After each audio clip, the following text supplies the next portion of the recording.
Откако правилникот за сообраќајни знаци кој го содржеше кодот НМК, Уставниот суд го запечати како неуставен, директорот на Канал 5 Иван Мирчевски, кој со новинарот Александар Видиновски ја поднесе иницијативата за негово поништување, им порача на сите оние кои сакаат да се бават со политика, прво да научат да прочитаат што подпишуваат. Тој на тогашните министри Наки Ќулев од ВМРО ДПМН и Ѓорги Сугаревски од СДСМ, кои само иницијативно го подпишале ваквиот правилник спротивен на сите меѓународни одредби, им порача да стојат понастрана од политиката, а ваквата одлука на Уставниот суд Мирчевски оценува како позитивна насока во која треба да се движи државата. Сметам дека од позиција на земја абсурд или абсурдистан, ако сакате повеќе, изминативе 35 години, мислам дека последниве година и пол, 2 години полека влегуваме во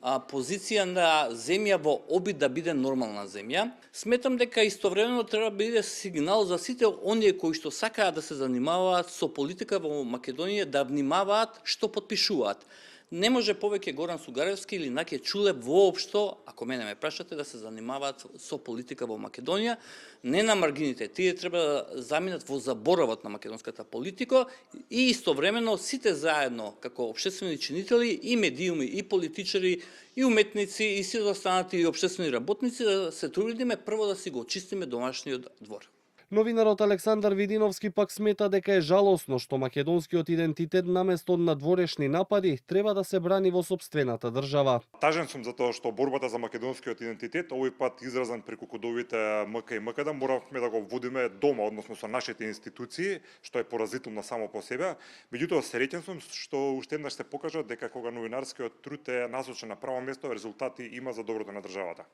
На вчерашната седница Уставниот суд донесе поништувачка одлука, односно како правилникот воопшто да не постоел и состојбата се враќа на претходниот код МК до изработка на нов правилник или како што вчера посочи Уставниот судија Осман Кадрију, процедурата ќе оди јово наново. Председателот на Уставен Дарко Костадиновски вели дека сега нареди исправање на грешката од страна на надлежните. Поништувачкиот ефект на нашите одлуки е дека тоа што било предвидено со тој правилник не се случило, значи ќе мора да се врати претходната состојба или да се донесе нов правилник во кој ќе бидат уредени сообраќајните знаци, опремата и сигнализација на законски начин. Кодот НМК можеше да се сретне на сообраќајните знаци во Косово, но по реакцијата беше тргнат, со што остана само во Србија, од каде тогаш посочија дека се движат токму по потпишаниот правилник кој сега е поништен.